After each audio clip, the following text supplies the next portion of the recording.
Buenos días a todos. Le damos la bienvenida a la segunda conferencia del Seminario de Amazonía Subperuana. En esta conferencia tendremos como temática principal minería en Madre de Dios, La Pampa y la frontera pirata en Madre de Dios. Tendremos dos mesas. La primera mesa estará a cargo del ponente principal, Gabriel Arriarán, autor del libro Frontera Pirata. Y en la segunda mesa estará a cargo de tres penalistas, conformada por Johanna Rutner, de la Universidad de Lausanne, Víctor Hugo Pachas, de Alianza por la Minería Responsable, y a Cirilo Espinal, de la Asociación de Mineros Artesanales y Chichiqueros. Siguiendo con nuestro programa, posteriormente pasaremos a la ronda de preguntas del público, que serán respondidas por los expositores. Y finalizaremos con un breve resumen de las ideas más relevantes de esta conferencia. Damos pues comienzo a la conferencia de La Pampa y la frontera pirata en Madre de Dios, con las palabras de bienvenida de Carlos Hertz, director general del Centro Bartolomé de las Casas. Carlos. Muchas gracias. Bueno, buenos días con todos y con todas. Como se señala, este es el segundo evento preparatorio de un seminario sobre Amazonía en el sur peruano, y que de hecho tiene un conjunto de aspectos, temas, aristas, ¿no?, que van a ser abordados en estos meses para lograr, a partir de cada uno de estos eventos preparatorios, ir construyendo junto con los diversos actores sociales, económicos, académicos, públicos, privados, comunitarios, una mejor visión de la problemática de la Amazonía del Sur, y no solamente tener una suerte de comprensión de esta problemática, sino también a partir de ella tener un conjunto de evidencias que nos permitan leer una realidad, que nos permitan hacer propuestas de agenda, que nos permitan construir políticas públicas y también nos permitan generar una serie de posibilidades de investigaciones, estudios, para ir también completando, llenando aquellos vacíos o aquellas brechas que pueden existir durante el desarrollo del seminario, que van a irse evidenciando progresivamente. No todo está hecho ni todo está dicho.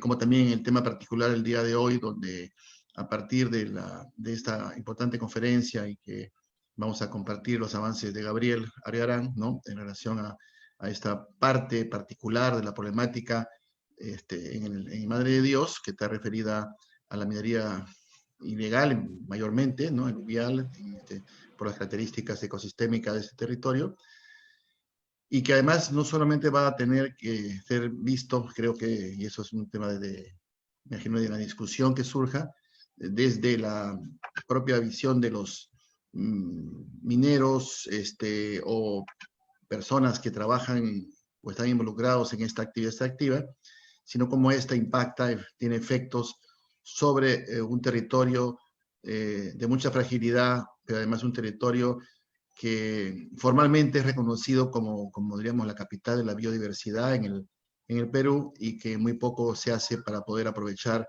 esas características y esas potencialidades. Entonces, creo que es importante enmarcar esta problemática de la minería también en ese contexto, porque es a partir de que no solamente pensamos o se debe pensar en cómo recuperar ecosistemas que se ven afectados, sino también cómo involucramos a los actores y actoras que están actualmente, diremos, de alguna manera actuando en este escenario complicado de la minería ilegal, ¿no? Sino que también estas puedan beneficiarse de esas potencialidades del territorio, ¿no? Yo siempre digo que está mal expresado decir mineros ilegales cuando hablamos de personas que están hundidas en el lodo, ¿no?, durante largas horas, extrayendo piedritas para conseguir quizás 1 gramo, 2 gramos, a veces nada de este mineral, ¿no?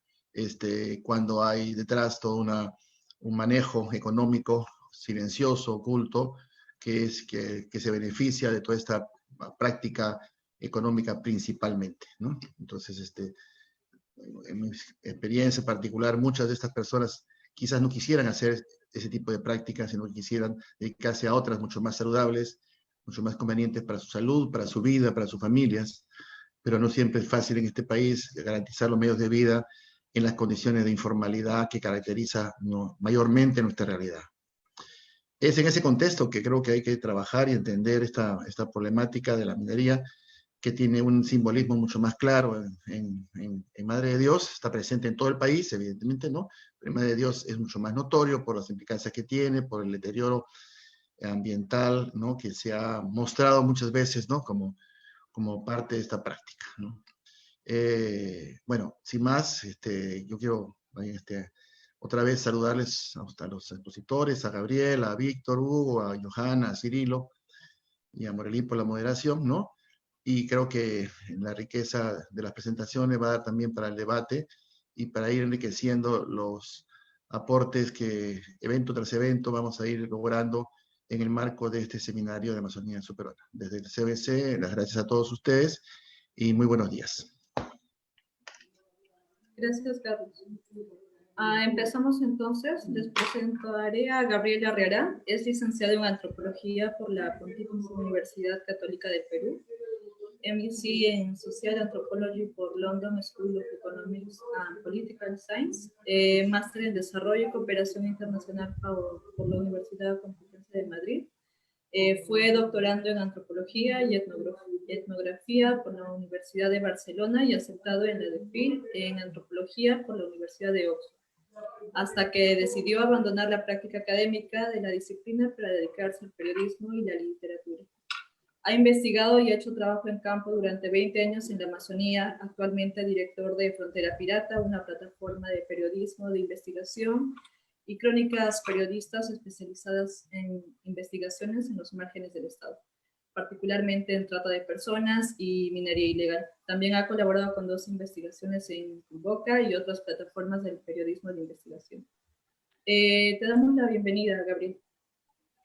Hola, buenos días a todos. Bueno, primero quería comenzar dándole las gracias al Centro Bartolomé de las Casas por invitarme y por abrir este espacio para hablar sobre minería en Madre de Dios, particularmente a Carlos. Y bueno, a Ludwig, a Johanna, a Víctor, ¿no? Que van a participar conmigo en esta exposición y pues con quienes compartiremos los resultados de las investigaciones que hemos venido haciendo, ¿no? en los últimos años. Como para entrar directamente al tema, quería comenzar por contar por qué el libro que publiqué, Frontera Pirata, sobre La Pampa, que era pues este gran campamento, el campamento más grande de minería ilegal en la Amazonía, por qué este libro adoptó la forma que tiene. Es decir, por qué no es un libro académico, por qué lo termina publicando una editorial como Planeta, que básicamente publica pues literatura y no ficción. Y para hacer eso, tendría que remontarme muchos años en el tiempo. Lo voy a hacer corto igual. Pero, digamos, yo creo que parte de los orígenes de este libro tienen que ver con una inconformidad casi que inicial que sentí con la antropología durante mi primer trabajo de campo en Tambopata, en Madre de Dios. Les estoy hablando del año 2000. Cuando salí de Tambopata y comencé a escribir mi tesis, yo había ido ahí para escribir mi tesis de licenciatura, constantemente tenía la sensación de que no estaba, digamos, contando lo esencial de la experiencia en este documento académico, que finalmente era una tesis. ¿no? Que habían partes de la experiencia por la que yo había pasado ahí en la comunidad nativa de Infierno que iban a quedar inéditas, si se quiere, ¿no? Que no iba a poder contar. Y en muchos sentidos eran esas partes de la experiencia, esas pequeñas historias de vida, ¿no? No son mías, pero también de las personas con las que había compartido en esta comunidad, las que le daban sentido a todo lo demás, ¿no? Y en muchos, digamos, en muchos aspectos esto era, digamos, era como una gran pena dejar toda esta gran experiencia de vida fuera de la escritura, ¿no es cierto? Luego, bueno, ya estudiando antropología en otros lugares del mundo he encontrado que muchos antropólogos sienten lo mismo, ¿no? Que viven toda una serie de experiencias y que luego no logran nunca comunicar, ¿no? Porque lo que comunican son más bien, pues, conceptos, no historias, ¿no? Ese es como la gran diferencia entre Frontera Pirata y un paper o un libro académico, ¿no? Que lo que yo he querido aquí es contar una historia o múltiples historias y no discutir un concepto, ¿no? Entonces,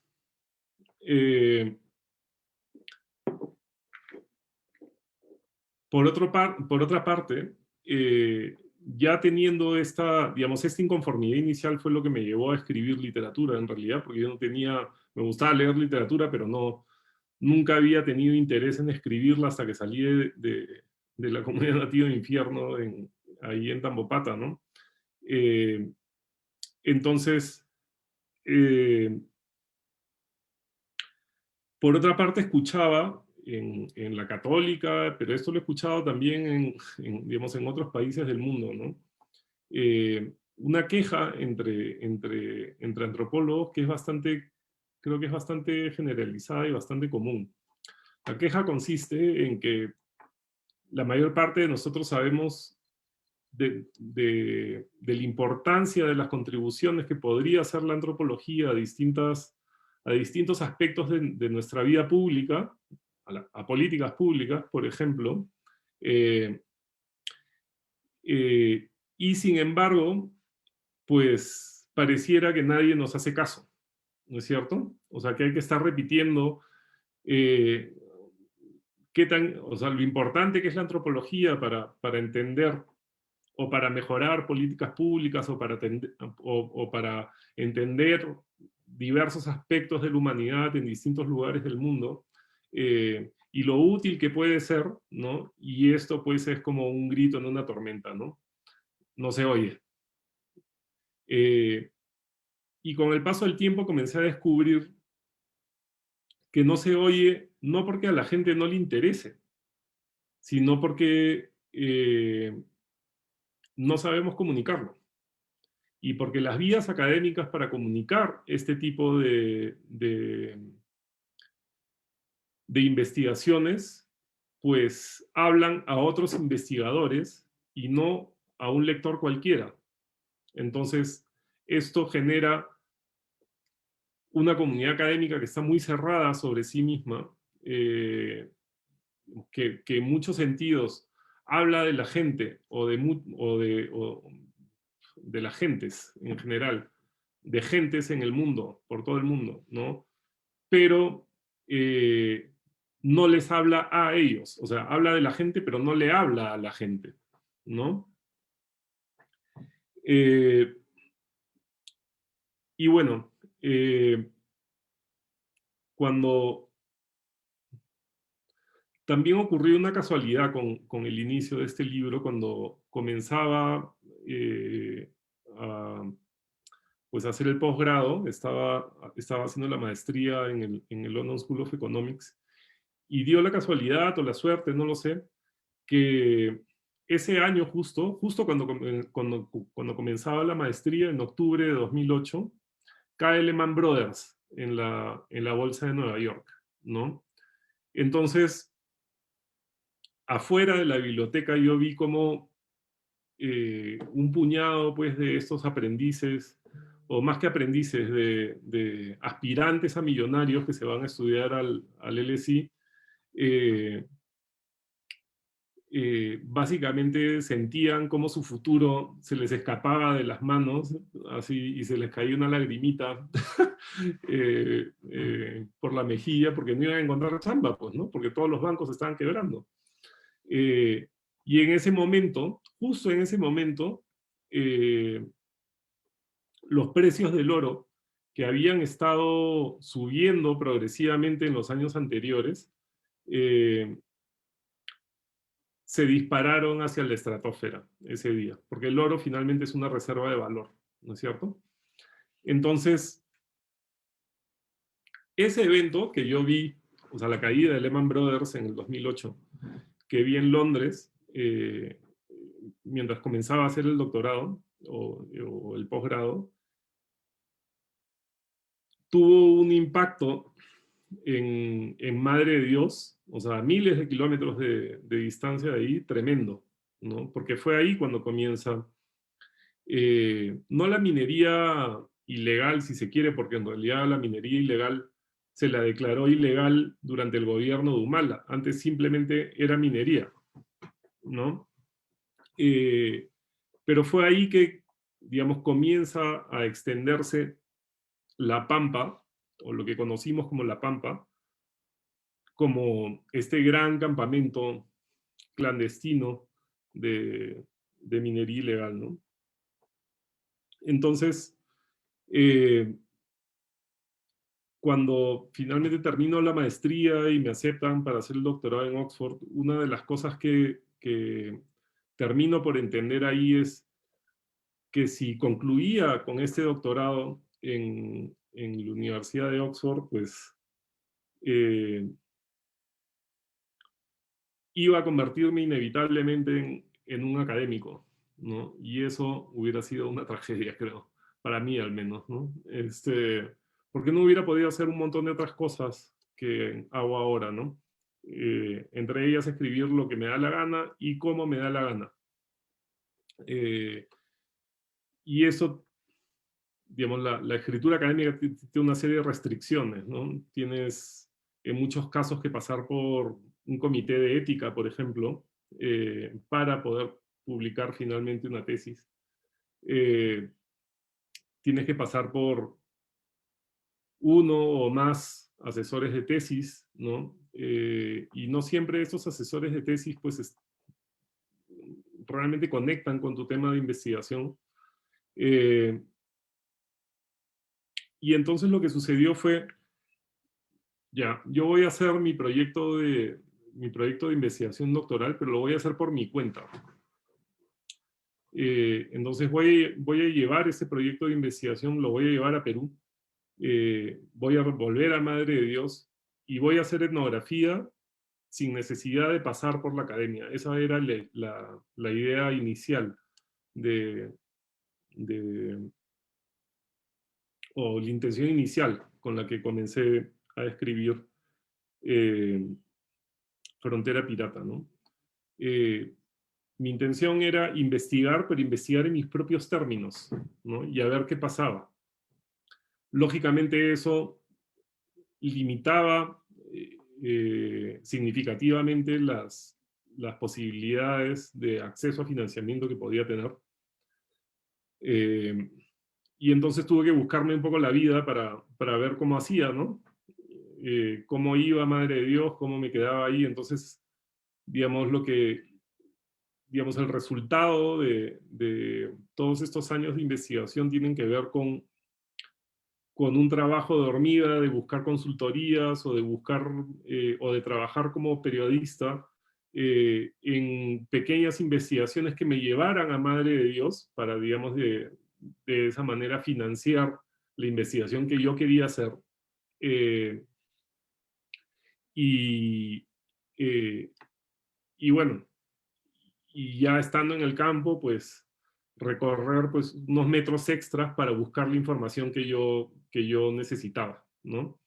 Esto tuvo una gran ventaja, tuvo una gran ventaja, y es que me permitió entender que que Madre de Dios y alrededor de la minería hay un montón de intereses diferentes, ¿no? Primero que no es una única minería.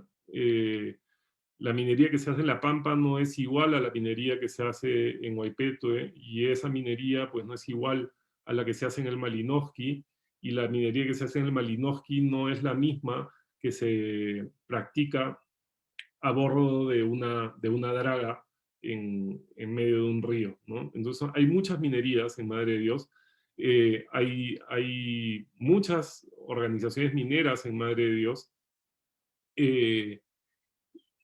y no todas tienen los intereses alineados, ¿no? Entonces hay una diversidad de minerías. Eso fue como de las primeras cosas que entendí. Pero es que alrededor de ellas y alrededor de la lucha contra la minería ilegal sucede lo mismo, ¿no? Entonces a mí me contrataba una ONG para ir a investigar a Madre de Dios, y en el medio de la investigación me daba cuenta pues, que la ONG tenía su propia agenda, ¿no? En este lugar, ¿no? Luego me contrataba otra ONG para otra investigación en Madre de Dios, y descubría pues, que su agenda no era exactamente la misma que la de la ONG anterior, ¿no es cierto? Y que, digamos, en los intereses entre esas agendas, pues a veces también habían conflictos, ¿no? Y lo mismo me sucedió con medios de comunicación, ¿no? Pasaba exactamente lo mismo. Había medios que estaban más abiertos a la práctica de la minería en este lugar, y otros pues que estaban abiertamente en contra, ¿no? Entonces lo que encuentras son como capas de cebolla en La Pampa, ¿no? De actores, de intereses, de políticas, y todo esto en un lugar que está en los márgenes del Estado, digamos, se encuentra en los puntos donde el Estado termina, ¿no es así?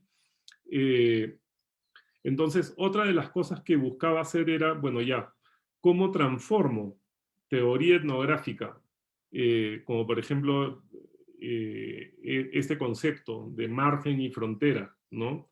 O digamos, la idea de excepción de Homo Sacer en Giorgio Agamben? ¿Cómo transformo esto en historias? ¿Cómo transmito esta misma idea sin necesidad de hablar sobre ella directamente, sino más bien hablar sobre esta idea a través de las historias que fui encontrando en múltiples entradas al campo en Madre de Dios, ¿no? Entonces, básicamente así fue como comenzó esta investigación. Y digamos, lo que me tomó o lo que me pareció como estrategia de escritura más interesante fue tomar a tres personajes, que en este caso son Antonio Brac, que fue el ex ministro, el ministro del Medio Ambiente, que comenzó la lucha contra la minería, o digamos que sentó las bases legales como para distinguir entre minería ilegal y minería informal. La historia de Manuel Cayo Quispe, que es un periodista de ahí de Puerto Maldonado, que nació en La Pampa. O sea, él ha visto cómo se ha transformado este lugar desde que era niño hasta lo que conocemos hoy en día. Y la historia de Víctor Raúl Chanduví, que fue el operador político que tuvo Ollanta Humala durante su campaña para la presidencia en Madre de Dios, ¿no? Entonces, contando la historia de esos tres personajes es que finalmente termino contando la historia de La Pampa, ¿no? Cómo nace qué había ahí antes de esta fiebre del oro, qué pasó después, ¿no? Y por qué intereses políticos se estaban jugando en La Pampa, porque si recordamos, nos retrotraemos pues 10 años en el pasado, o un poco más, estos mismos mineros fueron los que financiaron la campaña de Ollanta Humala, o digamos una parte al menos, a la presidencia de la República, y ya estando en el poder, pues Humala se les voltea y comienza esta guerra contra la minería ilegal, poniendo al mando de ella al general Daniel Urresti, y bueno, y teniendo como otra cara política al Ministerio del Ambiente, que estaba en ese momento liderado por Manuel Pulgar Vidal, ¿no? Entonces la mezcla de estos dos personajes, el de Pulgar Vidal y de Daniel Urresti, además de todas las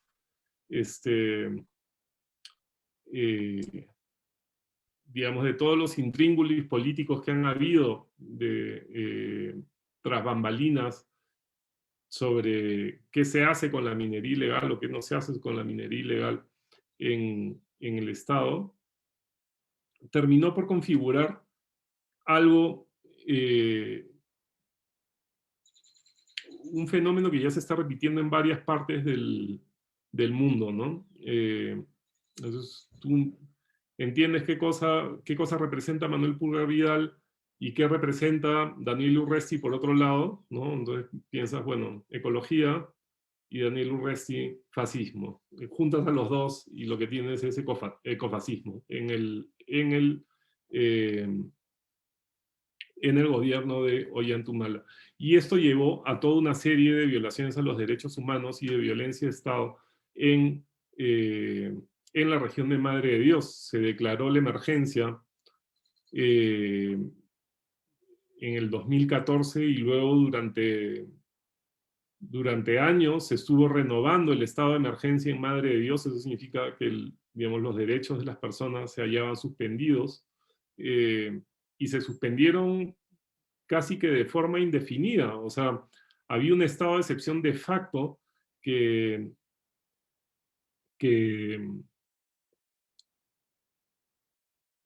digamos que no permitía distinguir límites claros entre, bueno, la seguridad del Estado y la libertad de las personas, o el derecho a la vida de las personas, ¿no? Finalmente, en un estado de excepción, la policía y las Fuerzas Armadas tienen la potestad de disparar sin ser procesados después por asesinato, ¿no es cierto? Esa es como la característica política fundamental del estado de excepción. Comenzaron las interdicciones, que fueron además muy contraproducentes porque lejos de combatir contra la minería ilegal en La Pampa, lo que hicieron fue dispersar a los mineros por el territorio. Eso era un proceso que ya había comenzado cuando Antonio Brac prohíbe a las dragas. O sea, cuando saca la minería de los ríos, los mineros se adentran en el monte, y se hace mucho más difícil controlar o fiscalizar esa actividad. Porque, bueno, no solamente es mucho más difícil encontrarlos en el bosque, sino que además están mucho más dispersos en una draga, están concentrados en un punto específico, ¿no es cierto? Y las interdicciones lo que lograron fue expandir o ampliar ese proceso, y expandir a la minería ilegal por lo que hoy conocemos como La Pampa, que no es otra cosa que la zona de amortiguamiento de la Reserva Nacional de Tambopata, ¿no? Entonces lo que se generó ahí fue como este espacio en donde había una excepción, es decir, donde los derechos de las personas estaban suspendidos, y al mismo tiempo donde se comenzó una guerra de baja intensidad entre bandas criminales, ¿no? Digamos, los mineros iban a trabajar,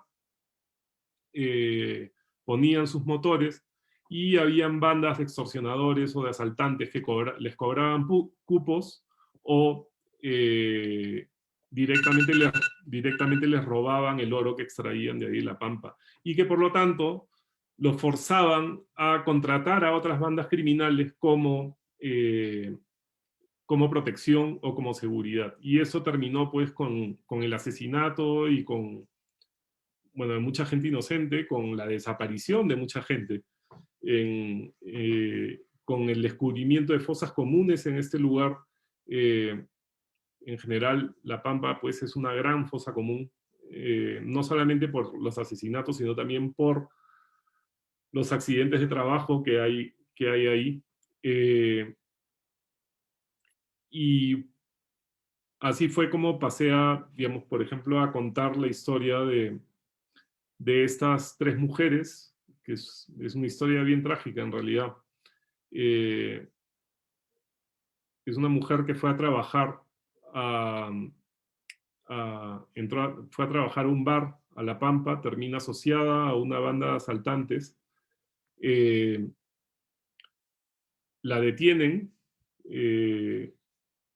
digamos, la detienen en un atraco, en una de esas cosas, la meten a la cárcel, y los hijos que tenía ella pasan al cuidado de su mamá, que vivía pues en Maras, en Urubamba, una señora ya mayor. Y una de ellas, una chica de 19 años, pues se encuentra en medio de esta guerra y es asesinada junto con su bebé de 2 o 3 años de edad, ¿no? Esto fue en el corredor minero, ¿no? Entonces a mí lo que me interesaba era, bueno, ¿cómo traduzco todas estas ideas en vidas concretas, ¿no? Y cómo cuento estas vidas.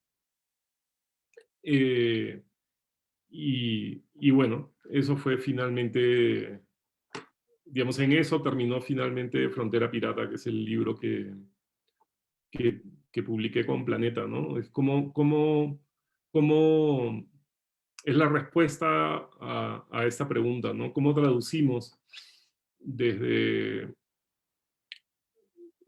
a una historia profundamente humana las ideas que normalmente se debaten al interior de una universidad, que finalmente pues es un espacio seguro, tranquilito, ¿no? En donde pues lo peor que te puede pasar es que, no sé, que no te hables con un colega durante años, ¿no? Pero digamos, la humanidad que está oculta tras estos conceptos y tras estas investigaciones que muchas veces se debaten en el claustro universitario, subrayo la palabra claustro, me parecía que era algo que tenía que salir a la luz, ¿no? Y pues eso es Frontera Pirata. Muchas gracias, Gabriel. Continuamos entonces. Damos el pase a la mesa de panelistas, perdón. Tenemos a Johanna Ruffiner, es antropotecnóloga, doctorante de la Universidad de Lausanne, Suiza. Entre sus temas de investigación están la construcción del conocimiento, el saber ancestral, la materialidad de la naturaleza y la relación con las técnicas mineras en Madre de Dios. También tendremos a Víctor Hugo Pachas, doctor en Ciencias Sociales en la especialidad de Antropología. Tiene 17 años de experiencia profesional, investigador y asesor del sector extractivo y manejo sostenible de recursos naturales, implementando convenios internacionales a través de programas en medio ambiente, gobernanza y comercio de actividades extractivas de pequeña escala. Y también tenemos a Cirilo Espinal. Él es minero artesanal, ex autoridad del distrito de Guaypetue, fundador de la Asociación de Mineros Artesanales y Chichiqueros de Guaypetue, y actualmente también es dirigente de los mineros de Guaypetue. Damos entonces comienzo con Johanna. Muchas gracias. Un saludo para todos, a los compañeros panelistas y a las personas que nos están acompañando. Gracias por la invitación también al CBC. Importante, como siempre, poder divulgar, compartir las experiencias que tenemos en campo y escuchar y trabajar y co-construir. Esa es como un poco la manera en la que desde la antropología que yo propongo, que propone el Laboratorio de Socioantropología de la Universidad de Lausanne, hemos intentado trabajar. Si bien mi trabajo se centra sobre la construcción de conocimiento ancestral y sobre la técnica del trabajo de la minería en Madre de Dios, la temática de la cual trata Frontera Pirata es como el punto de base del acercamiento al tema de la minería en Madre de Dios, la problemática de la frontera, del territorio, de la manera en que todos esos actores, muchísimos actores, diferentes actores, comunidades nativas, comunidades mineras, personas que son colonos, personas que vienen a invadir, ONGs, instituciones internacionales, el Estado, el gobierno regional, comerciantes, las bancas, los bancos internacionales de Suiza, de Inglaterra, tantos actores que están inmersos en esta temática, que hacen parte de esta gran filial sobre la minería de Madre de Dios y que finalmente es muy importante también cómo visualizarlos para poder entender cuáles son las claves, las cosas que están en juego cuando se habla de esta temática.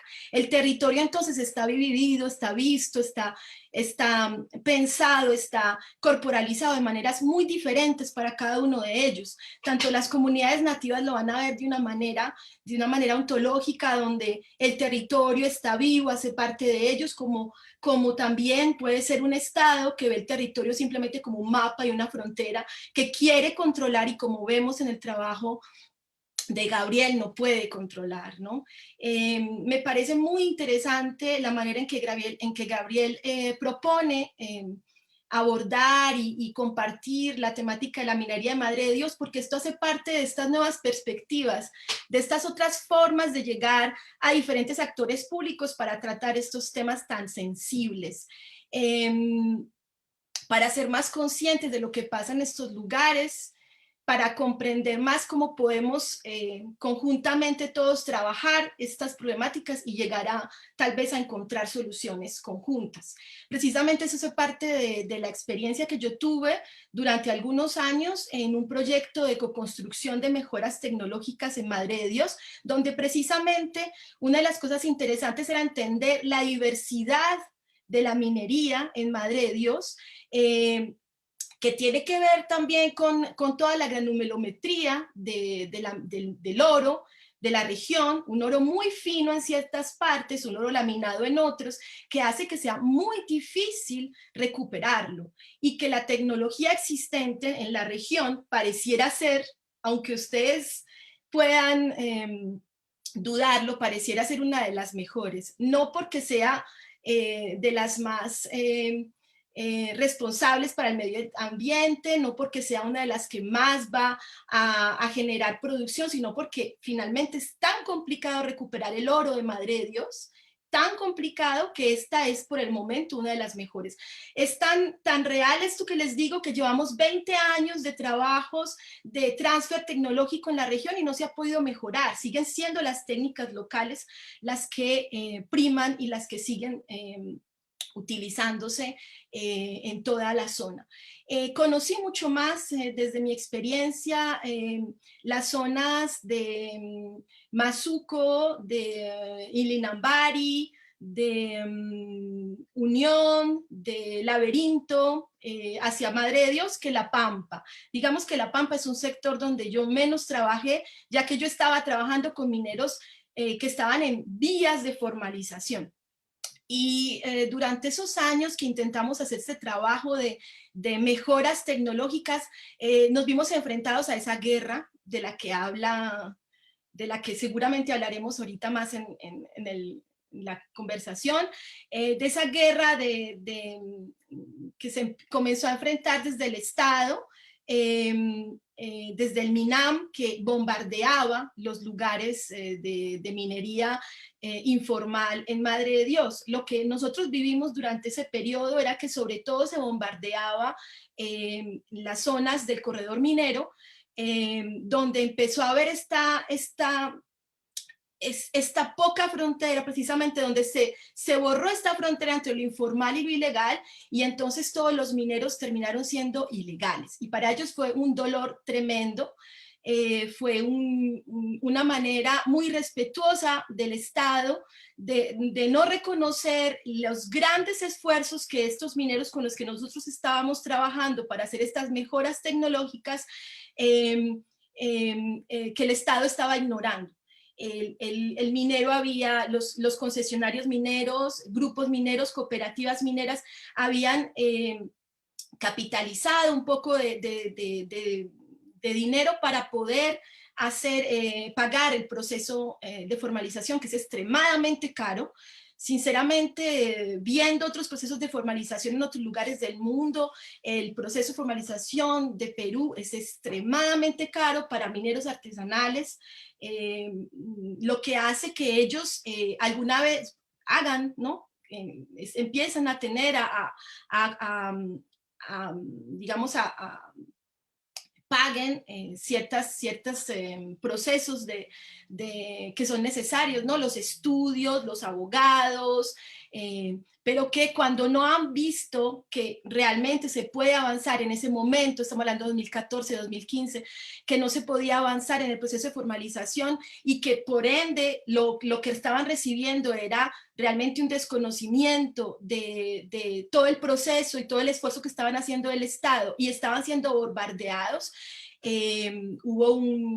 Yo sentí en las comunidades tanto nativas con las que estábamos trabajando como las comunidades mineras un gran desasosiego, una fractura tremenda entre el Estado y ellos, que creo que va a ser muy difícil de poder recuperar en el tiempo. Yo sé que actualmente algunas comunidades mineras están en mejores estados que lo que pasó en el 2015, pero la herida, el golpe, el recuerdo de los bombardeos sigue ahí. Yo los viví con ellos algunas veces.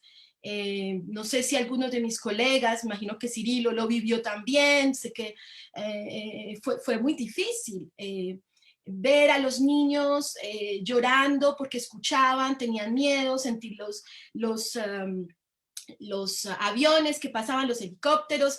Era un momento de mucho miedo, de muchas dificultades, y todo esto se convirtió en algo mucho más, digamos, increíble y más importante y más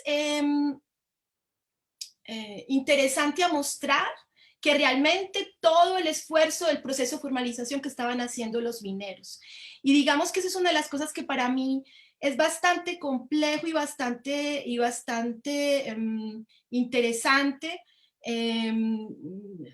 y que es necesario abordar, y es que de manera general en los medios de comunicación y en una academia, que estamos hablando de una academia que piensa en la ecología, que piensa en el bienestar humano y de la naturaleza, se tiende casi siempre entonces a decir está lo bueno y lo malo, y entonces es como si solamente hubiera dos maneras de percibir este mundo en el que habitamos, y resulta que no es tan así, que las comunidades de las que estamos hablando tienen ontologías muy diversas en las que lo bueno y lo malo puede ser muy relativo, y que pueden desde eso bueno y eso malo que hacen encontrar soluciones para los problemas que tienen. Una de las cosas más graves que me parece es realmente esta poca visibilidad que se le ha dado al minero para poder hablar de sus propios problemas, de sus propias realidades y de su propio conocimiento.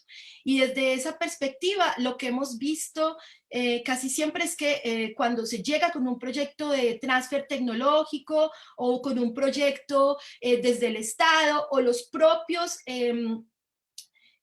trabajadores profesionales del MINAM o del MINEM llegan ya con un desprecio hacia el conocimiento local de la minería, y muchas veces este tipo de personas ni siquiera conocen lo que es la mina aluvial, vienen desde realidades muy diferentes y llegan a enseñar a cómo se trabaja a grupos mineros que, si bien trabajan como pueden, tienen ciertos conocimientos que son muy importantes de reconocer. Entonces, yo creo que desde el poco, digamos, lo que llevamos de investigación en el proyecto en el que hice parte, una de las cosas esenciales que queríamos era realmente poder visualizar esa gran riqueza de conocimiento que tiene Madre de Dios. Mucha viene de la sierra, absolutamente, otra se ha estado construyendo directamente en la región, y cómo dentro de esas muchas minerías de las que hablaba Gabriel, precisamente habían esos muchos intereses, y que si en algún momento pudiéramos llegar a equilibrar, a encontrar espacios para poder comunicar de manera, digamos, por lo menos activa, podríamos llegar a encontrar soluciones o posibles soluciones a pequeños problemas de la vida diaria de las comunidades mineras en Madre de Dios, y por ende entonces de las demás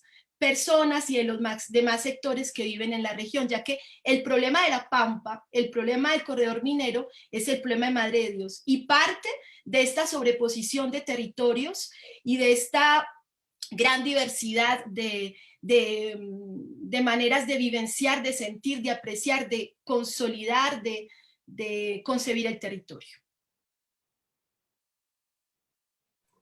Gracias, Joana. Víctor Hugo, continuamos contigo. Hola, ¿qué tal? Buenos días a todos. Bueno, lo que yo quiero comentar sobre lo que plantea Gabriel es bastante particular, porque Gabriel nos sitúa bastante, digamos, desde el inicio en esto que él llama como pelar una cebolla, ¿no? Esta idea de diferentes capas en la que se involucra Madre de Dios. Madre de Dios, como él dice, o sea, está involucrada de diferentes tipos de minería, ¿no? De diferentes formas de entenderse, de diferentes formas en las que los grupos distintos vienen a entrelazar sus formas de convivencia. Y es quizás el punto de inicio como para comenzar a mirar en perspectiva qué cosa es la Pampa, ¿no? Siempre se ha hablado de la Pampa, digamos, como todo el llano amazónico que viene desde Mazuco para Puerto Maldonado, ¿no? Un poco la geografía, ¿no? El último montículo, digamos, visible en Madre de Dios para la llanura amazónica es Mazuco, ¿no? Y desde ahí en adelante hasta Puerto Maldonado se ha conocido como La Pampa, incluso parte de la zona de amortiguamiento y la Reserva Nacional Tambopata se entiende como La Pampa, es amplísimo. Y ese es un primer detalle para comprender toda la riqueza de cosas que nos narra Gabriel, personaje, ¿no? Es un texto bastante simpático como para comprender los pareceres, las posturas de las personas frente a lo que ellos están viviendo y frente a todo el contexto que viven, ¿no? Si bien es cierto, muy aparte de la cebolla que nos plantea Gabriel, hay un segundo punto en su análisis, que es la idea de visión polarizada que se tiene sobre Madre de Dios y sobre la minería. Y esta visión polarizada pasa por poner de repente en una de las esquinas a los conservacionistas y en el otro lado de la esquina a los mineros. Ojo, hablando solo del tema de la minería, ¿no? Porque el tema forestal y el tema de fauna silvestre tiene otro relato, tiene otra narrativa. En el tema puntual de la minería, estos polos son muy evidentes, son muy, digamos, visibles. Cuando uno quiere comprender un poco qué es lo que es Madre de Dios, y Madre de Dios viene a tratar de comprender estas visiones que se tienen sobre el uso de los recursos naturales o sobre la gestión y el manejo que tiene sobre los mismos. En ese escenario, Madre de Dios, pues es sumamente complicado comprenderlo, entenderlo por las distintas visiones que se tienen. Sumado a la presencia del gobierno sobre temas tan sensibles o temas tan simples como la formalización, que como decía nuestra colega Joana, en otros países es simple, aquí es sumamente complejo, pero en parte es complejo porque el gobierno no sabe cómo explicar de forma adecuada quién es el sujeto de formalización. Es como lo decía Gabriel, ¿no? O sea, es una situación que parece sencilla, pero que a la vez se hace compleja.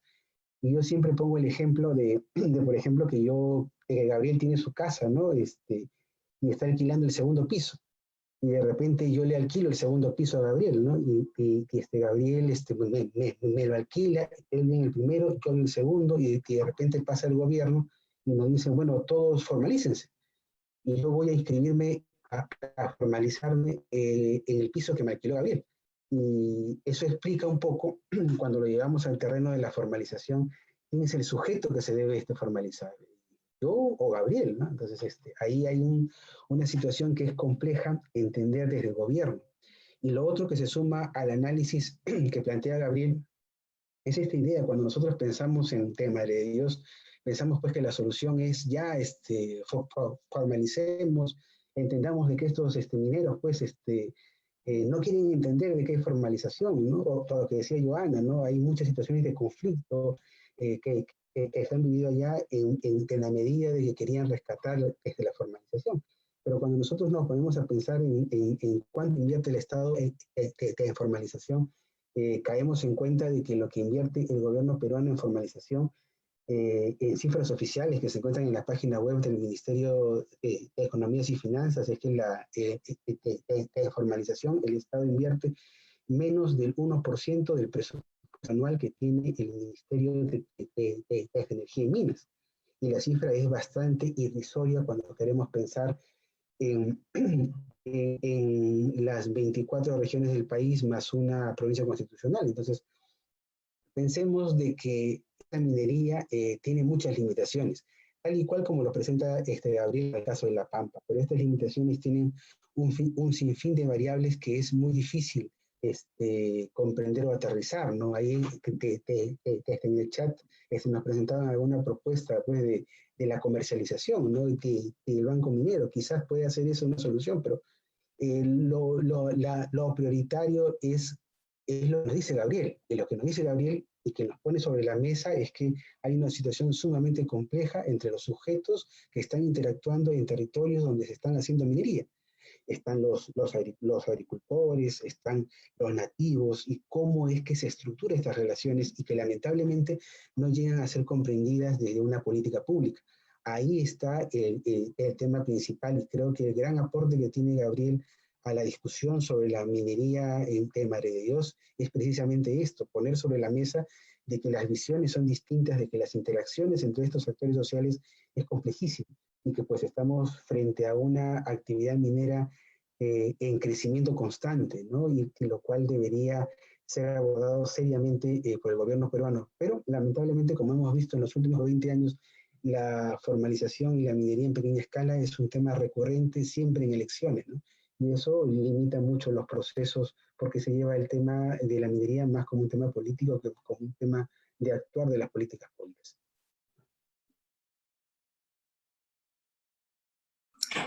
Muchas gracias, Víctor Hugo. Bueno, ya que se está mencionando mucho esto de la visión polarizada y las diferentes realidades y la diversidad que existe en referencia a la minería, vamos a dar el pase esta vez a Cirilo. Cirilo, por favor, te escuchamos. Él viene como representante justamente de los mineros artesanales y los chichiqueros de Waypeto. Bueno, todo muy bueno. A mis antecesores, a los panelistas, y a la vez agradecerles, ¿no? Gracias que se han dado ese tiempo ya de años, ¿no? A ver cómo acercarse, ¿no? Hacer un estudio específico, ¿no? De la realidad de Madre de Dios sobre la minería. Y también gracias al Bartolomé de las Casas por la invitación. Como dirigente de los mineros artesanales chichiqueros de Waypeto, bueno, yo voy a tocar el tema en que desde el año 2000, desde el año 2011 hasta la actualidad, nosotros nos encontramos eso de acercarnos, ¿no?, al gobierno en diferentes formas, ¿no?, formando asociaciones, inclusive hasta nos hemos vuelto políticos ya para que de esa manera el gobierno nos escuche, ¿no? Pero esta formalización, a lo que uno analiza ya como experiencia, ¿no?, como dirigente, parece que es todo en papel, ¿no? Porque en sí lo que nos pide el gobierno no lo vamos a poder cumplir, hay que ser consciente, ¿no? Entonces, en esa etapa estamos ahorita. Nosotros, por ejemplo, la Asociación de Mineros Artesanales se formó en el año 2011, debido a que en aquel año, cuando ya empezó la formalización con el gobierno de Ollanta Humala, solamente tenían el derecho de vender el oro los que solamente tenían declaración de compromiso. En eso nosotros nos organizamos en el distrito porque no podíamos vender nosotros el producto que teníamos en la mano, el oro, si teníamos declaración de compromiso. Andábamos con nuestro oro en el bolsillo y nosotros trabajábamos para mantener a nuestra familia, que estudiaban, entonces no había cómo negociarlo. Entonces hemos hecho un grito, hemos bajado a Madre de Dios, después hemos pedido que vengan a los representantes de Lima, al gobierno, y en eso, yo me acuerdo, en abril del 2011, aterriza el ministro Tajuro, Energía y Minas en Waypeto, en lo cual él ordena y dice que acá se abre la oficina, conversó con el alcalde, dijo, acá se abre una oficina y acá se inscriben todos los mineros para que tengan su declaración de compromiso. En ese nosotros aprovechamos, ¿no? Somos mineros sin concesión y tenemos declaración de compromiso. Entonces, de acuerdo al orden del ministro, nos hemos inscrito casi 700 a 800 mineros artesanales sin tener concesión, pero ya teníamos declaración de compromiso. Solucionamos el primer punto para nosotros, para negociar nuestro mineral que trabajamos día en día para el mantenimiento de día en día. Entonces, en lo cual hubo también mucho problema, ¿no? Porque cuando ya como dirigente, como fundador de Mineros Artesanales, siempre me invitaban a Lima, al PCM, a los conversatorios, a las reuniones, en lo cual algunos ministros dicen, ¿y usted por qué está aquí? Usted no tiene, ¿por qué? No, la primera pregunta que me hicieron, ¿por qué usted tiene declaración de compromiso sin tener terreno? Entonces yo, claro dije, es orden del ministro, y por eso tenemos. Entonces hemos tenido problemas, inclusive en esos años, en que nos iban a desaparecer nuestra declaración de compromiso, íbamos a llegar al mismo como antes, ¿no? Sin tener ningún documento para nosotros negociar el oro. Entonces, hasta la actualidad, esto se arrastra, ¿no? Declaración de compromiso, de ahí vienen las etapas de saneamiento. Hemos pasado la etapa de saneamiento, también todos tenemos nuestro RUC, contribuimos al Estado, en esa etapa estamos. De ahí viene yo lo digo, el famoso REINFO, ¿no? Que ahorita, en la actualidad ahorita, que está creando un problema gravísimo en todo Madre de Dios y más que nada en el sector de Waypeto. ¿Por qué lo digo? Porque se acuerda que en el anterior Congreso ha dado un plazo todavía, el Congreso disuelto, de un plazo hasta 30 de octubre de 2020 para la inscripción en RINFO, en el Registro Integral de Formalización Minera. Entonces, cualquier persona que tenga su RUC y su clavesol ingresó. Entonces, en la actualidad hay 5.440 y picos de RINFOs que prácticamente están en Madre de Dios y lo han invadido a todas las áreas extinguidas. ¿Por qué hablo de las áreas extinguidas? Porque nosotros, como mineros artesanales chichiqueros, siempre toda nuestra propuesta, toda nuestra conversación con el gobierno, desde el gobierno, inclusive desde el gobierno del 1900, yo me acuerdo, del 2009, justo cuando sale el Alan García, ahí ya habíamos planteado nosotros sobre las áreas caducas, ya cuando aquella vez era el premier Quesquén, ¿no? Ya planteamos en Lima con la anterior federación que era FENARCIN, ¿no? Los mineros artesanales sin concesión. Desaparece FENARCIN y el único que más o menos que luchaba a esto era AMIARCHI, ¿no? Mineros Artesanales y Chiqueros de Guaypechoy, pero siempre cuando iba yo allá a Lima hablaba a nivel Madre de Dios. Entonces, esto ha creado, en la actualidad, el RINFO ha creado un desorden total.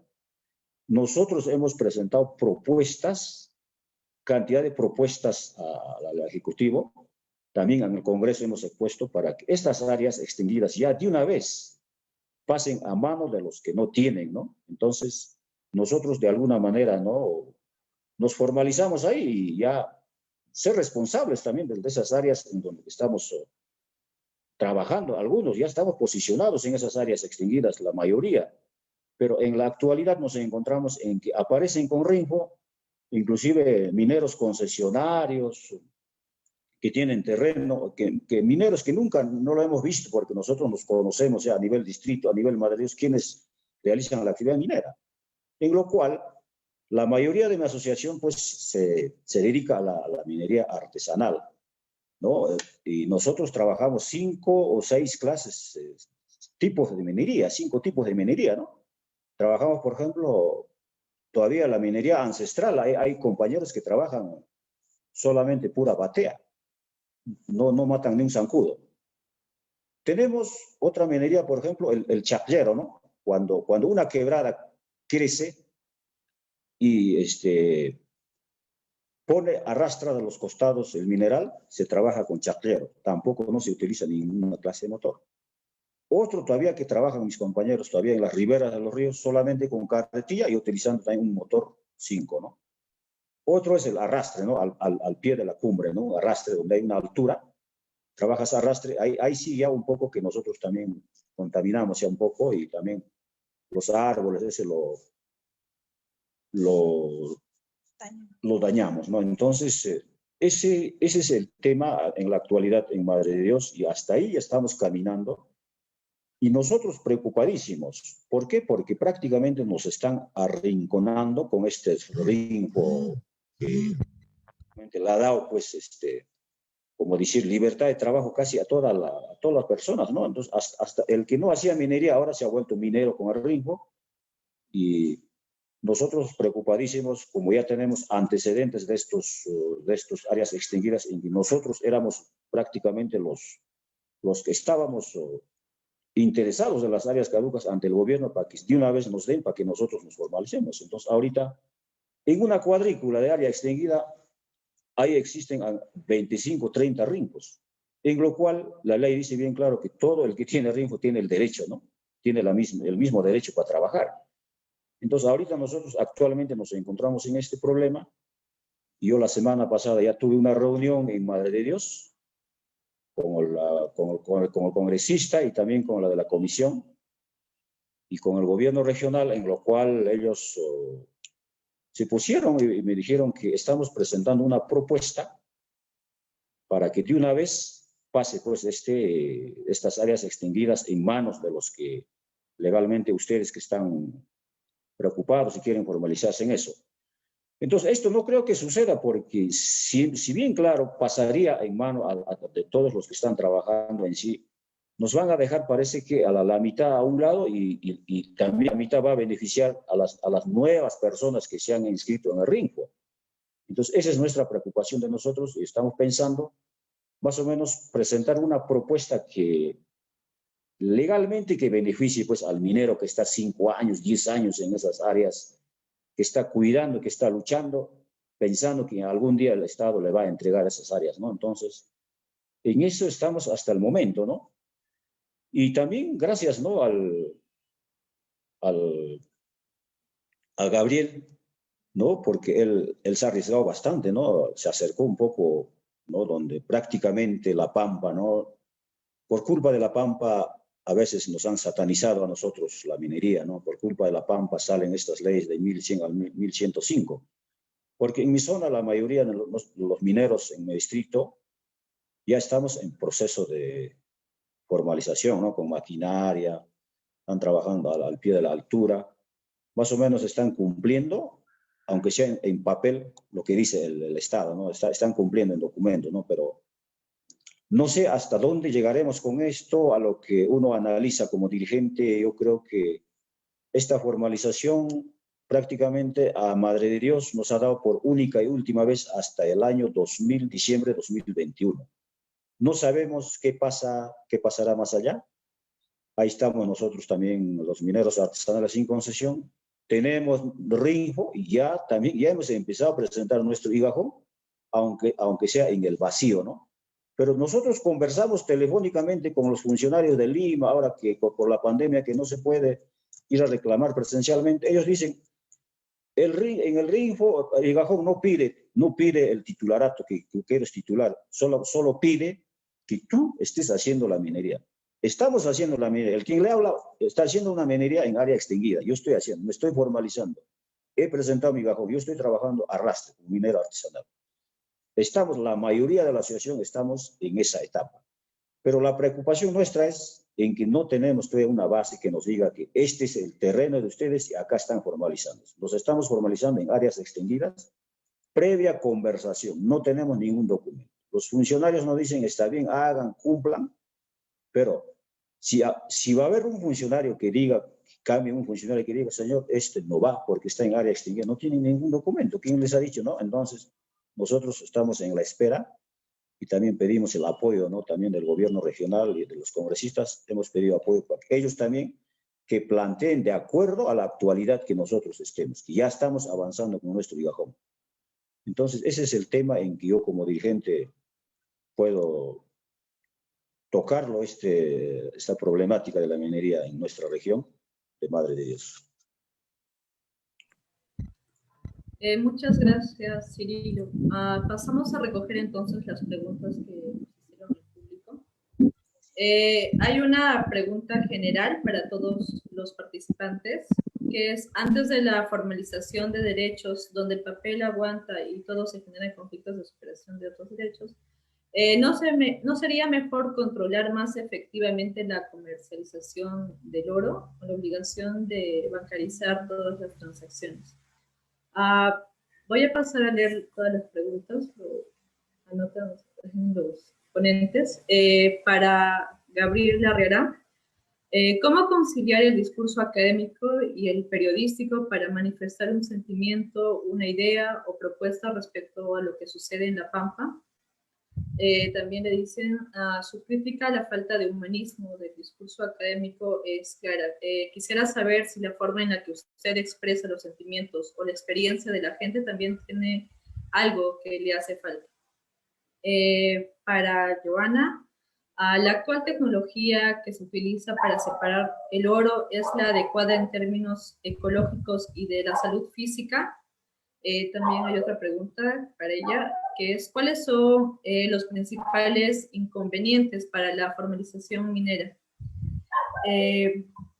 Para Víctor Hugo, considerando su experiencia, ¿qué avances y retrocesos encuentra usted desde el inicio del proceso de la formalización minera? Y para el señor Cirilo, nos dice, si no tienen concesión, ¿dónde trabajan el oro? Las áreas extinguidas a quienes pertenecen, y la minería artesanal tiene regulación para cuidar el medio ambiente. Y por último, le preguntan al señor Cirilo, ¿qué piensa usted de las interdicciones? Empezamos con Gabriel entonces, en el orden que han ido exponiendo.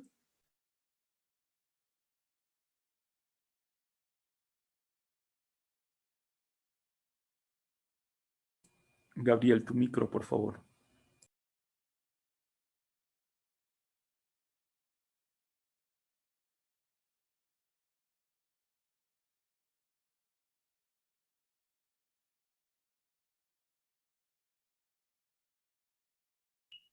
¿Se me oye? Sí, perfecto. Ya. No sé por qué se había apagado el audio. Ya, ¿cómo conciliar el discurso académico y el periodístico para expresar o contar lo que sucede en La Pampa? Entiendo que es la primera pregunta. A ver, si uno piensa cuál es la principal herramienta que tiene un antropólogo para investigar, creo que la mayor parte de los antropólogos te dirían que es uno mismo. y que por eso el trabajo de campo etnográfico pues dura tanto tiempo. Es una inmersión profunda en una realidad ajena, ¿no es cierto? Entonces, esa inmersión te permite experimentar sensaciones muy similares a las personas a las que están viviendo en ese lugar, en este caso, pues los mineros, o las personas que viven en La Pampa, o en Huaypetue, o en cualquier otro lugar, ¿no es cierto? Y te permite empatizar, o sea, ser empático con esas emociones, con los sentimientos que las personas te expresan, lo sientes tú también, ¿no? Entonces, digamos, ¿cómo concilias el discurso académico y el periodístico o el literario? Pues en un primer momento lo haces a partir de la experiencia.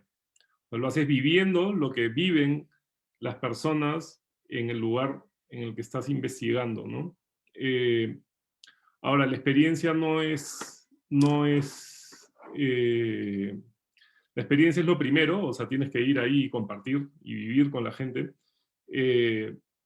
pero luego tienes que ponerle palabras a esa experiencia, ¿no? Y pues, en este caso ya depende de una decisión.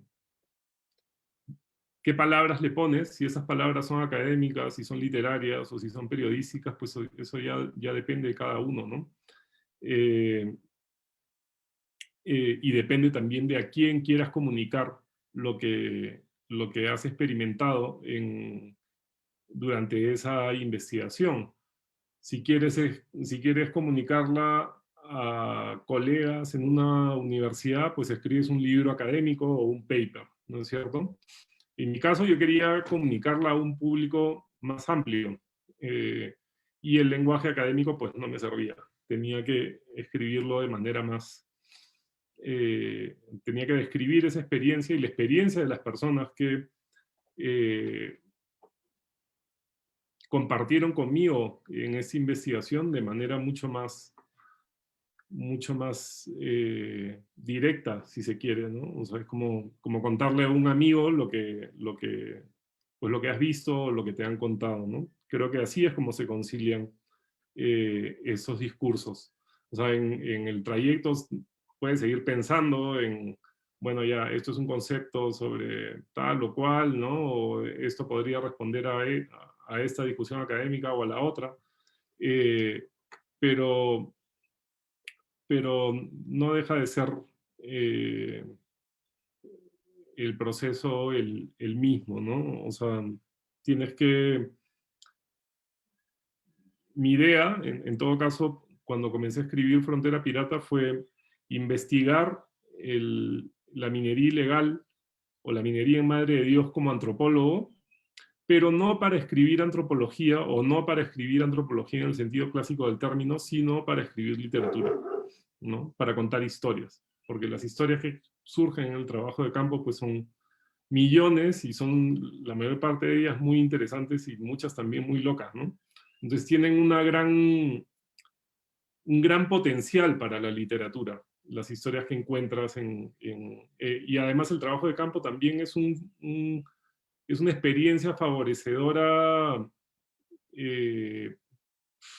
casi diría que por naturaleza, de la creatividad, porque digamos, algo que te empuja a salir de tu zona de confort. O sea, entrar a La Pampa no es algo que sea bonito, ver con lo que uno se encuentra pues en la devastación ambiental, una fosa común, un cuerpo quemado, ¿no? O sea, ver esas cosas no son bonitas, te generan emociones, te mueven, ¿no? Ahora, la pregunta es, ¿qué haces con eso? ¿No es cierto? Yo escribí este libro, pero eso es una decisión personal finalmente, ¿no? Si le hace falta algo a los sentimientos o a las emociones que expreso, si le hace falta algo a la manera como expreso sentimientos o emociones en esta experiencia, yo diría que sí. O sea, le hacen falta o le hicieron falta mucha paz, ¿no? Y creo que si no hubiera sido por mi editor en en Planeta, que iba pues quitando todas las lisuras y todas las mentadas de madre que me salían mientras escribía, pues seguramente el libro no se hubiera podido leer, ¿no? Pero al mismo tiempo, digamos, ¿cómo mantienes una actitud zen, digamos, cuando las balas están corriendo a tu alrededor? O sea, ¿quién no se pondría a gritar? ¿O quién no se asustaría? ¿O quién no comenzaría, no sé, como, ¿qué está pasando? ¿No? Todo eso genera una carga emocional sumamente fuerte, ¿no? Y escribir de alguna manera es también limpiarse de esa carga emocional, descargarse de esas emociones y devolverlas al mundo convertidas en otra cosa. O sea, no solamente, o sea, yo por ejemplo sentía particularmente mucha rabia con lo que veía y empatizaba o conectaba mucho con la rabia que sentía la gente en Madre de Dios, pero no me podía quedar en eso para escribir. Tenía que transformar esa rabia o incluso hacer el esfuerzo pues de, bueno, en todo este contexto de devastación, de miseria, de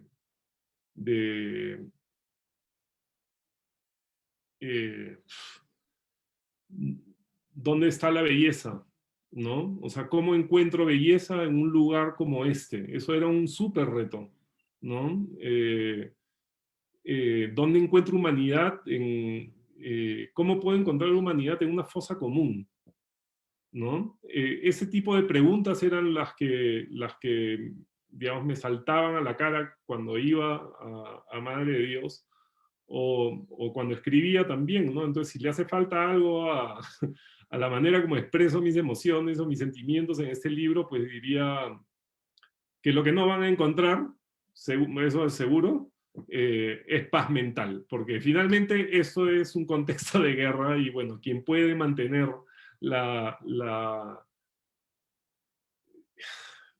digamos, quien puede mantener la paz interior en esta situación, pues yo me saco el sombrero, yo no puedo, ¿no? Bueno, creo que esas eran las dos preguntas, ¿no es cierto? Muchas gracias, Gabriel. Intensas las respuestas también.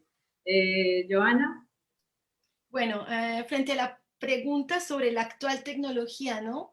Quiero aclarar que no es que yo esté de acuerdo con no es un punto de vista personal, es un punto de vista desde las investigaciones de ingeniería que logramos hacer durante varios años, intentando encontrar alternativas que pudieran o bien transferirse a Madre de Dios o co-construirse en Madre de Dios. Y la dificultad realmente de granulométrica, como les decía, hace que por el momento no es que sean las mejores, ya que sabemos muy bien que los impactos ambientales son enormes, pero digamos que son por el instante aquellas que en este momento en que hablamos son las que funcionan.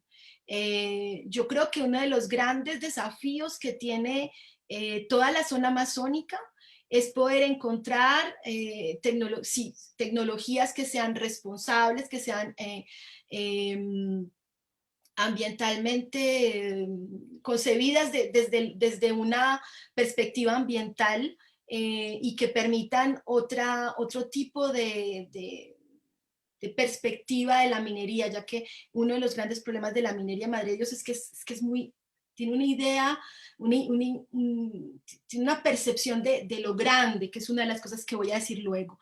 Frente a la recuperación de oro, estamos hablando de la amalgamación, del mercurio.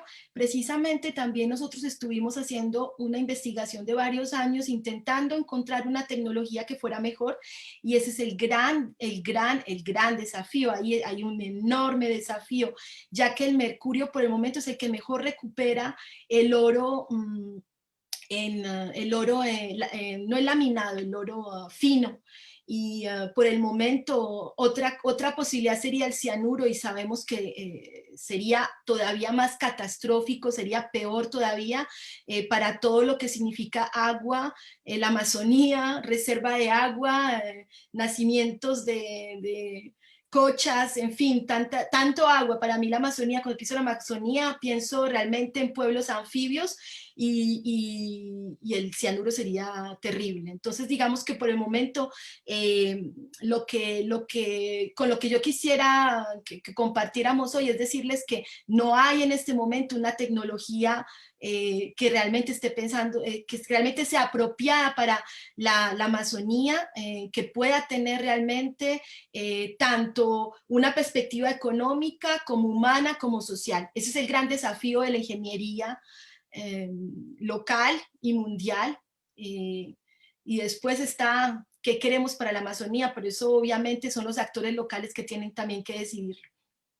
Frente a la segunda pregunta de cuáles son las principales inconvenientes para la formalización minera, creo que se ha hablado bastante del asunto, no soy la más especialista directamente en el proceso de formalización, pero yo creo que uno de los grandes problemas que nosotros nos encontramos fue realmente que poco se hablaba, se conocía y se pensaba en la diferencia entre una minería de socavón y una minería aluvial, y que entonces ahí hay un gran trabajo a hacer, ya que muchas de las leyes que van a regir en todo el proceso de formalización están pesadas para minería, de socavón, minería de filón, minería de la sierra, y no minería aluvial. Ahí me parece que es un punto central, ya que eso también va a significar tener personas y profesionales que piensen y sepan y construyan entonces leyes, procesos, reglamentaciones que sean directamente ligados a la minería aluvial, que es muy diferente. Para mí también está realmente la reorganización del territorio. Realmente, digamos que a partir de todas las problemáticas que han habido, Gabriel lo dijo antes, ¿no? Cuando llegan y imponen el corredor minero, se desconoce todo un proceso de organización territorial que existía desde ya, que ya tenía muchísimas polémicas y problemas. Las comunidades nativas serían las primeras en hablar y en decir que no es algo justo y que hay que repensarlo. Aparte, todos estos derechos que están sobrepuestos son un gran desafío para cualquier proceso de formalización. Yo pienso que los intereses políticos y la voluntad de construir un proceso de formalización más equitable para la minería de Madre de Dios es uno también de los grandes problemas que existen. Yo creo que hay muchos intereses desde Lima y desde otros sectores de Perú que a quienes les sirve que siga habiendo tantos problemas con el proceso de formalización, y que es un proceso que además ha generado sobre todo ilegalidad. Y yo creo que también falta un respeto a todos los actores, a la visión, a la concepción y a la manera de existir y de concebirse de todos los actores que están en la minería local.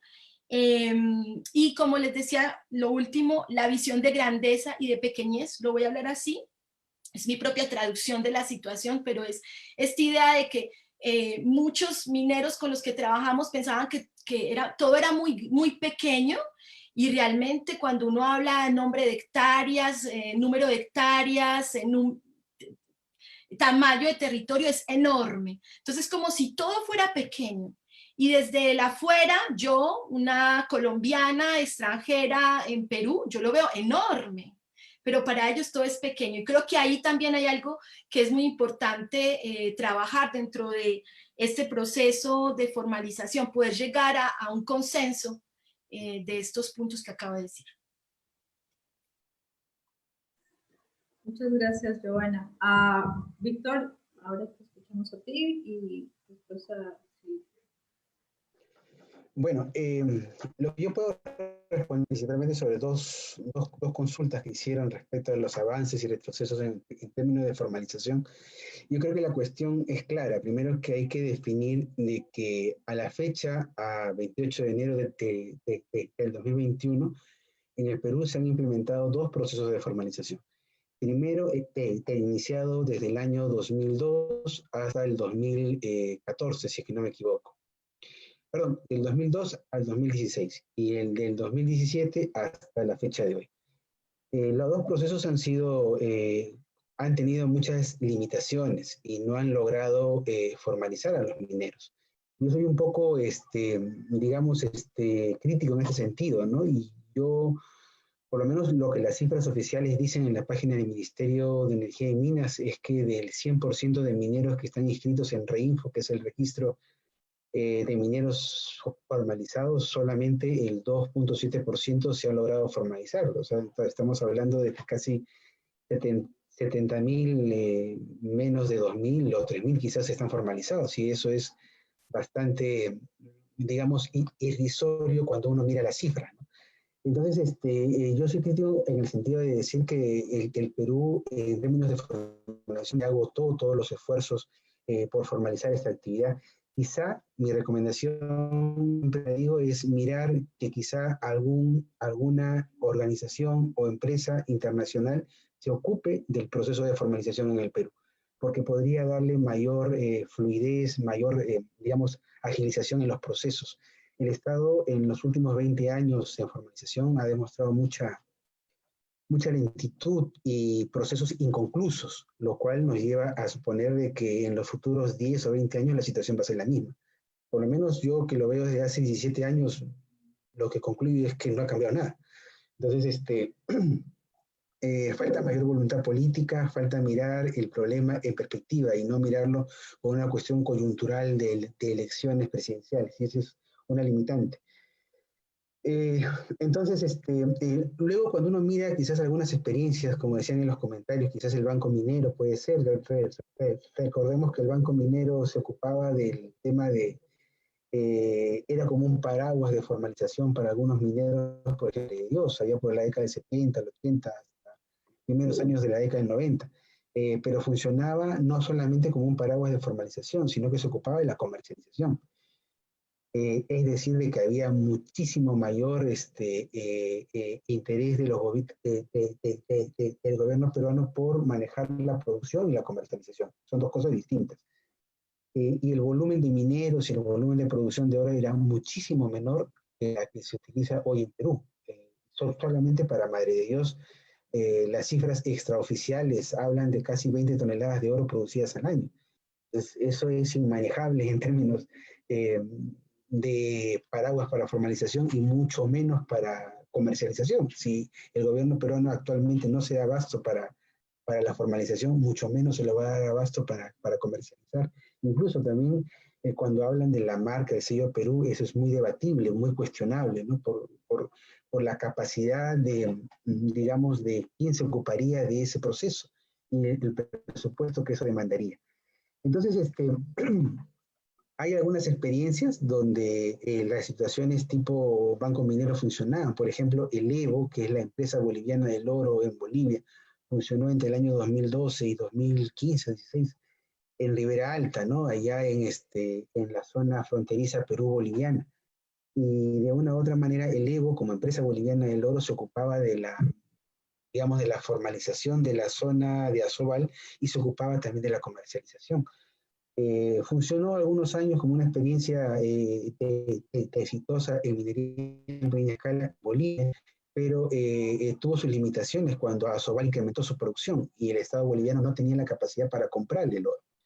Entonces, cuando miremos producción y comercialización, siempre miremos la capacidad del gobierno por si puede o no adquirir la compra de oro. Y eso es bien difícil. Solamente Madre de Dios se ocupa de casi el 60% de la producción nacional de oro. Entonces, comprarse 20 toneladas de oro para el gobierno anualmente debe ser algo muy costoso, supongo. Entonces, miremos la situación en perspectiva, ¿no? Y miremos, yo me quedo un poco con la experiencia de haber escuchado está Gabriel, y un poco poner sobre la mesa estos distintos escenarios complejos y que de verdad nos dan idea de cómo comprender la minería de Madre de Dios en su complejidad, en sus cosas, en los sentimientos. Creo que esta perspectiva cualitativa ayuda mucho a comprender lo que quizá al funcionario público se le hace muy, muy difícil, ¿no? Muchas gracias, Víctor Hugo. Cirilo. Ya, tengo dos preguntas sobre las concesiones caducas y las interdicciones, ¿no? Efectivamente, ¿no? La mayoría de la Asociación de Mineros Artesanales sin concesión en Guaypeto y a nivel Madre de Dios se encuentra en áreas extinguidas haciendo minería. Y repito, ¿no? En la anterior exposición que hice, en que es previa solamente conversación verbal con los funcionarios, ¿no? En que sí o sí estamos presentando un proyecto, ya está en el Congreso, que ya lo van a pasar allá, ustedes ya sigan ahí, ¿no? En ese sentido nos tienen, entonces nosotros nos encontramos en áreas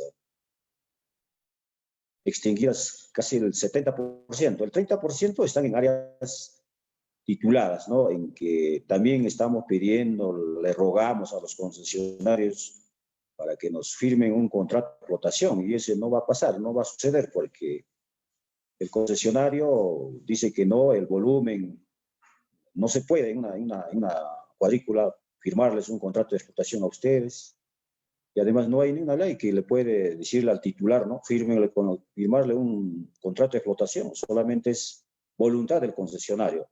Entonces, todo eso estamos en espera prácticamente nosotros, de parte del gobierno y también de parte de nuestros compañeros concesionarios, a ver si pueden tener a alguien, ¿no? La voluntad de firmar siquiera unos 2, 3 contratos de explotación a nivel de nuestro distrito. Ahora, en el tema de las interdicciones, ¿no? Y si dice, ¿no? Si usted está de acuerdo o qué opina de las interdicciones, ¿no? Yo como dirigente minero en la vida voy a estar pues, de acuerdo con las interdicciones, ¿no? Porque mayormente las interdicciones que hace el gobierno son mal dadas, porque a veces ahí se presta la corrupción, a veces se presta el dinero, se presta el poder económico, ahí viene el atropello, y a veces las interdicciones son dirigidas, ya.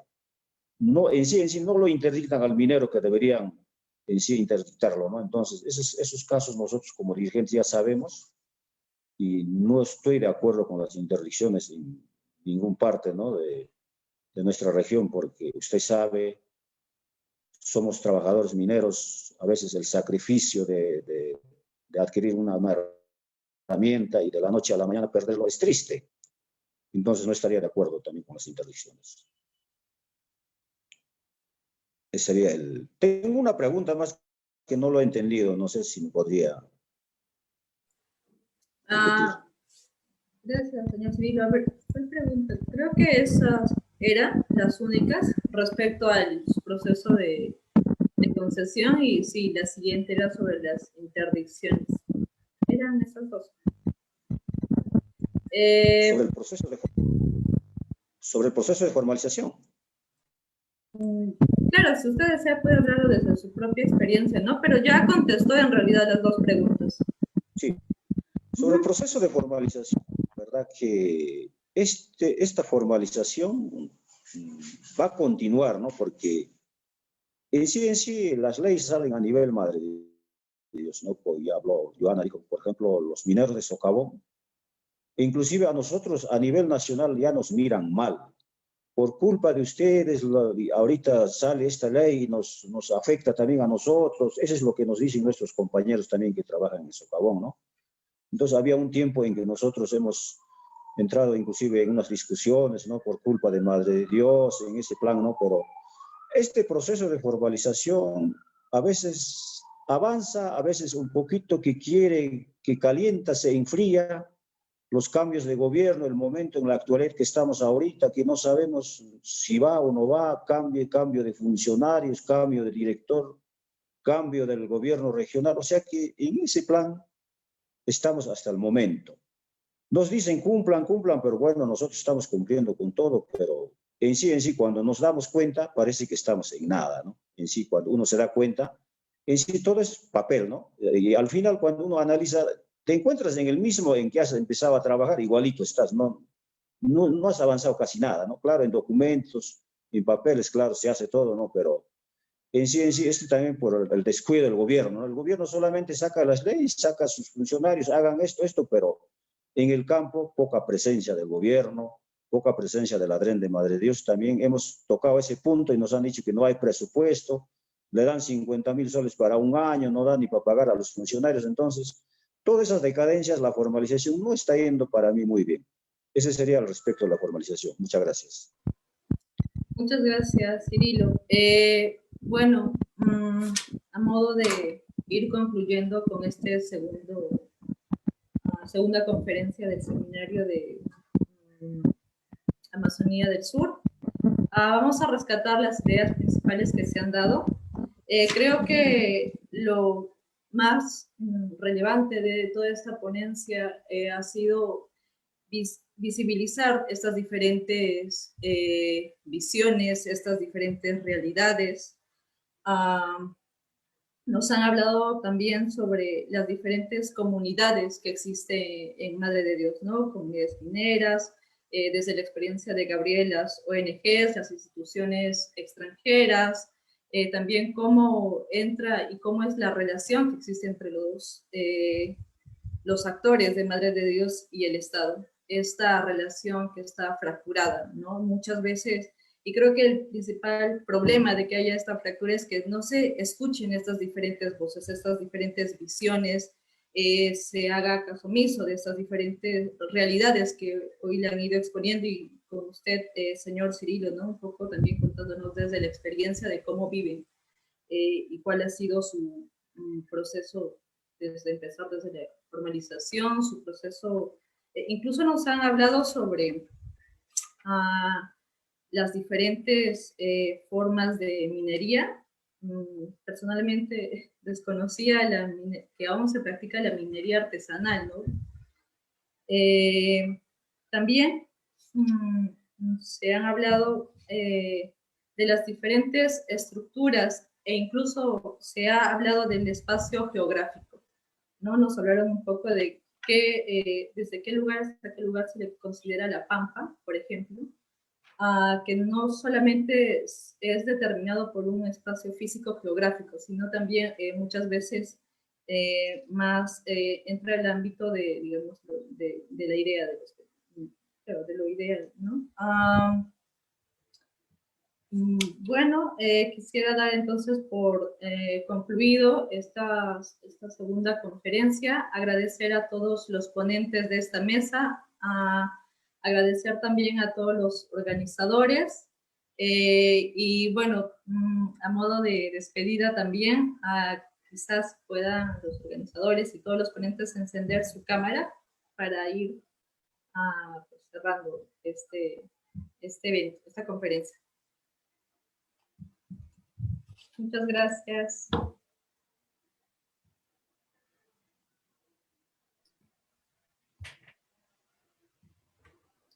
Muchas gracias. Hasta Gracias. una próxima.